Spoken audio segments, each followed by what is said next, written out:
शिक्षकों का कार्य विद्यार्थियों के प्रगति से निर्धारित होता है, लेकिन अगर तीसरी और चौथी कक्षा का विद्यार्थी सरल अक्षर नहीं पढ़ पाता तो सवाल उठता है कि शिक्षक ठीक से पढ़ाते भी है या नहीं।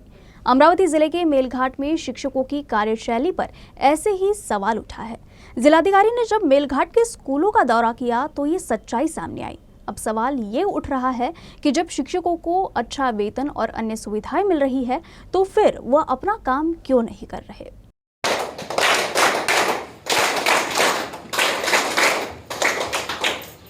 आपल्या जिल्ह्याचे जिल्हाधिकारी माननीय श्री सौरभ कटियार सर। बसा एकदम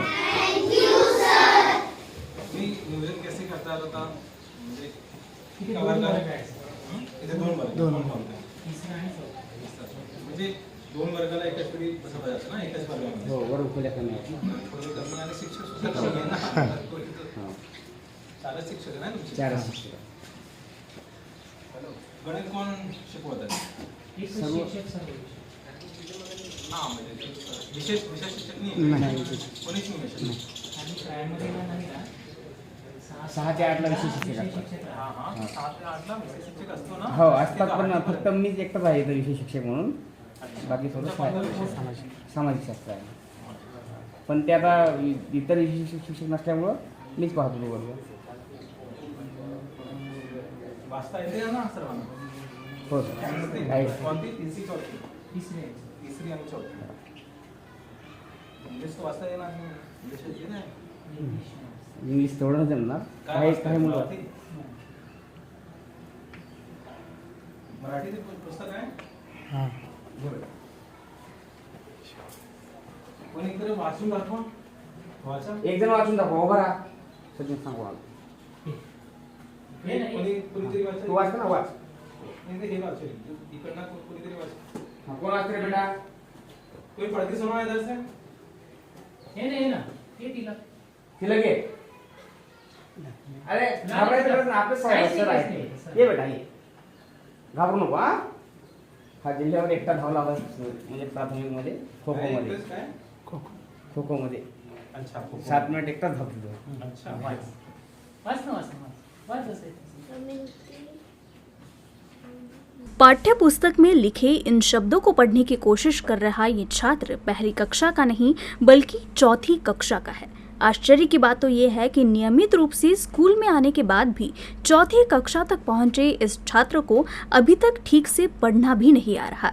ये सब बात तब सामने आई जब जिलाधिकारी सौरभ कटियार धारनी तहसील में चल रहे विभिन्न विकास कार्यों की समीक्षा के लिए मेलघाट दौरे पर थे। उन्होंने गड़गा परियोजना के साथ साथ टिटम्बा धोदरा का दौरा किया और अधिकारियों के विभिन्न विकास कार्यों की जानकारी ली। उसके बाद जिलाधिकारी ने मानसूधावाड़ी जिला परिषद उच्च प्राथमिक विद्यालय का औचक निरीक्षण किया। इस दौरान विद्यालय के मुख्याध्यापक ने बड़ी शान से विद्यालय को प्राप्त विभिन्न जिला स्तरीय पुरस्कारों की जानकारी दी। बाद में जब जिलाधिकारी तीसरी और चौथी कक्षा में गए और छात्रों से कक्षा 4 की पाठ्य पुस्तक से मराठी के किसी भी अंश को पढ़ने के लिए कहा, तब वे एक साधारण पाठ भी नहीं पढ़ पाए। जोरात वाच, जोरात. घबरावू नका. हां हां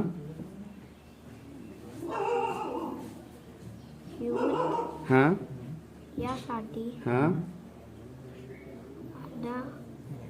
मार्ग हां मार्गदर्शन हां करते हां.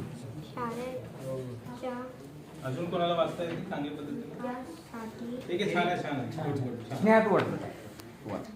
सनाली मांजू जुकडी मी पाठ घेत, कविता घेतली का? वहाडे केही ऑर्डर थांबले. पाठ घेऊ आपण.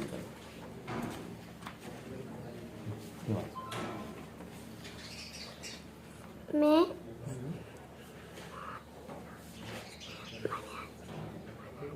मनाचे घाबरू नको, आरामानं वाच. सुतातील ठीक आहे, ठीक आहे. रविवार खूप छान. लेकिन अजून चांगल्या पद्धतीने हो वाचून हो आलं हो पाहिजे. सर. म्हणजे तिसरी चौथीची मुलं आहेत त्यांना इंग्लिश आम्ही म्हणतच नाही. मी म्हटलं की मराठीला चांगलं वाचन आलं पाहिजे. असे जे भाषण करत आहे लेकिन चांगल्या पद्धतीने वाचन आलं पाहिजे. हो सर. प्रयत्न सुरूच ठेवू. सर्वांना येत नाही वाचन.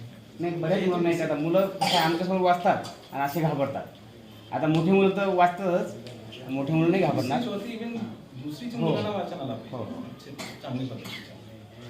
त्याच्यासाठीच तर तुम्ही लोक आहे. हो. त्यावेळेस काय करतो तुम्ही? वाचन कमीत कमी ते तर बेसिक आहे. सर्वात बेसिक तो असतो. मराठी भाषा आणि इंग्लिश भाषण सुद्धा आलं पाहिजे. म्हणजे भाषण करणे फार कठीण काम नाही ना इंग्लिशमध्ये हो. सुद्धा. हो. इंग्लिशमध्ये काय सर्वांना इंग्लिश येतच ना, तुम्ही शिकवा म्हणजे इंग्लिश भाषा. वाचायला आलं तर त्याच्या पुस्तकात तयारी त्यांना कळेल ना. म्हणजे पुस्तक धडे कशासाठी ते त्यांना कळणारच नाही. सध्या ते धड्यांचा वापर फक्त वाचन शिकण्यासाठी करतायत ना. अजून चांगली पद्धतीने वाचन आलं पाहिजे. हो नक्कीच सर. ओके. शिक्षकों की काबिलियत भी विद्यार्थियों की प्रगति से निर्धारित होती है, लेकिन अगर तीसरी और चौथी कक्षा की पूरी कक्षा में कोई भी विद्यार्थी सरल अक्षर नहीं पढ़ पाता तो सवाल उठता है कि शिक्षक ठीक से पढ़ाते भी है या नहीं।